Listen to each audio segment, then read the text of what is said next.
Well, we got a ride coming up before long, and I got a clutch slipping in this thing. So before we take this ride, I'm gonna start take this motor and stuff out and get me a little heavier duty clutch and put in it. And I figured I'd turn the camera on, show a few things as we do it. It ain't no big deal. So as soon as I get everything cleaned up in this garage, I'll turn y'all back on. Well, I got the little bumper, crash bar, whatever you want to call it, out of the way. I had to take these off. I had to pull them big bolts and get them out of the way, because what I'm going to use to lift my motor off is going to hit these. So I will have to move these, get them out of the way. I don't know, we'll just see. I may just leave them. Try to work around them. See a drop of transmission fluid there in the floor. I may have, and it might be motor. I may have a flywheel seal leaking, the reason that clutch is slipping. We'll just have to check into that when we get into it. But yeah, I'll start unhooking some wire and stuff like that now, and we'll see what we get done tonight. Well, I got her all tore apart. I end up having 3 busted springs in the clutch. The clutch don't look bad, but I figure I'll go ahead and get me a little heavy duty pressure plate and a clutch disc. I'm going to take something and rough up my flywheel a bit. It's too shiny. So I'll get me one of them little scuffing pads for that little air tool and scuff that up real good. That way it'll have something to bite to. So first thing I gotta do is get me a clutch ordered and get it in here, and I'll turn y'all back on when we start assembling it. Well, I got my new pressure plate today. There's my new clutch. So I'm going to get me some lacquer thinner, get this oil off of this, and wipe the flywheel down good, and we'll start trying to put this thing back together tonight.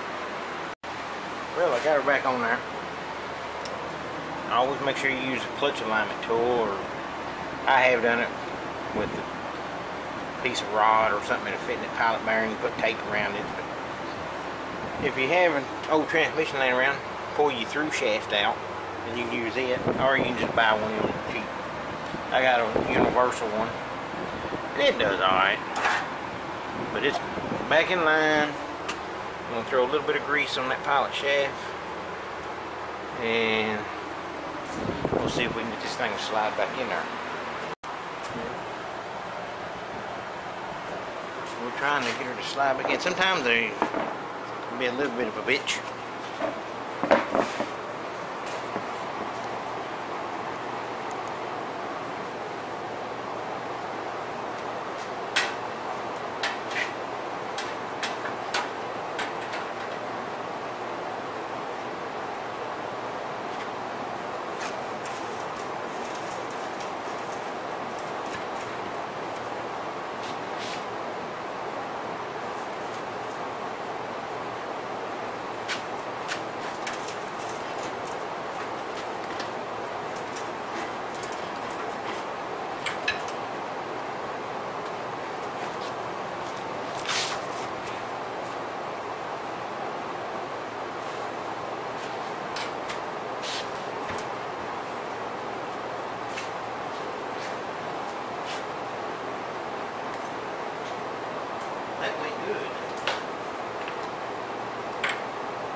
It's in there. All I'm going to do now is, I ain't going to bore y'all with it.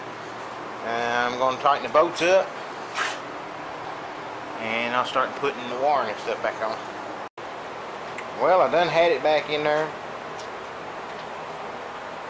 Of course, this is the old style transmission, and this is a little bit heavier duty pressure plate. It's got little rivet sticking out right there.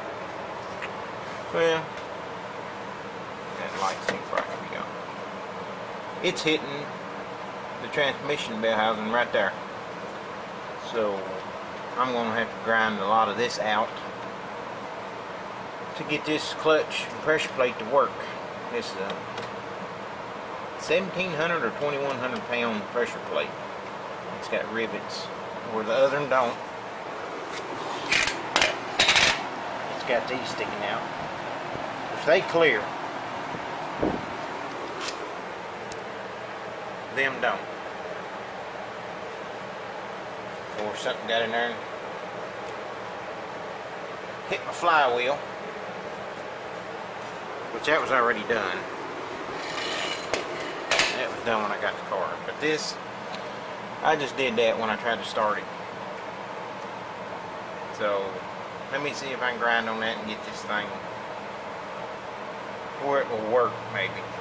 And I'll turn y'all back on. Well, got her all back together, and it's working fine. So that was just an update.